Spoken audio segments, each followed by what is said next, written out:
Now, also from Washington, Congressman Barney Frank, chairman of the House Finance Committee. Good morning to you, Representative Frank. Good morning. In this letter that we have from Secretary Geithner to Speaker Pelosi, he says that he plans to recoup the $165 million in bonuses by taking it out of the $30 billion that we're giving AIG. Is that an adequate solution in your view, even though it allows these executives to keep their bonuses? No, and we're not stopping at that. There are going to be multiple attacks here. Look, one of the things I want to note is, and we want to reassure people, we have prevented this sort of thing from happening again. In the money that is now being given out, this is money that was given out by the Federal Reserve last September. It wasn't part of the congressional vote that made money available, and it had no conditions. We have since then gotten tougher on conditions to the point where a number of banks that are getting the money under the new program say they don't want it anymore and want to give it back because of the conditions. We'll take it.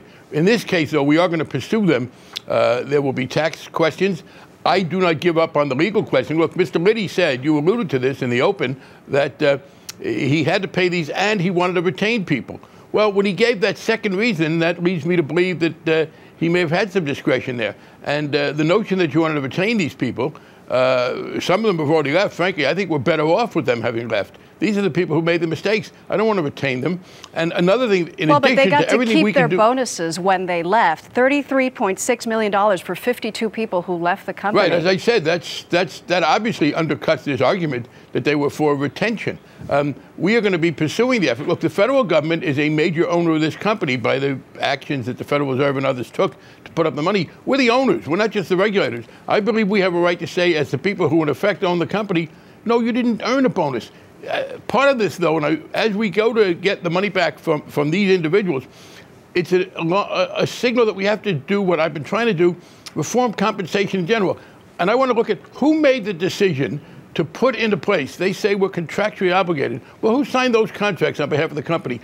Who was so lax as to give people a Who in the government didn't vet this company well enough before it gave the money to address the issue of bonuses before? That's right. The Federal Reserve in September came to the Congress and said under a statute that dated from 1932, they were going to provide the $85 billion. There was no congressional involvement. The Bush administration was supportive, but it was a Federal Reserve decision.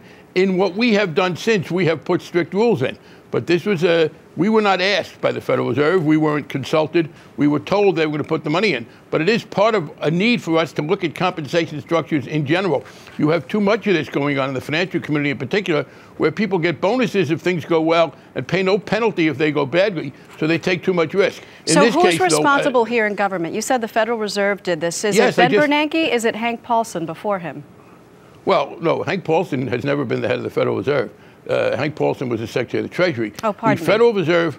Is it Ben Bernanke you're blaming? I'm sorry, can I finish the sentence? Go ahead, Congressman. It's not the, there's some complexity here.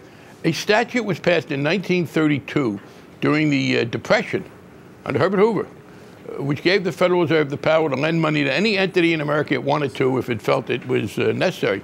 That hadn't been used for many years. In September, Mr. Bernanke, as the head of the Federal Reserve, came to us and said, we think we have a terrible problem here. We are going to provide $85 billion to AIG. That was the decision. It wasn't anything that Congress had any say over. Now, it is my hope that before too much further, we will amend that statute. That's far too much power for them to have. But at the time that they told us, it was a fait accompli. All right, Congressman Barney Frank, thank you very much for your time.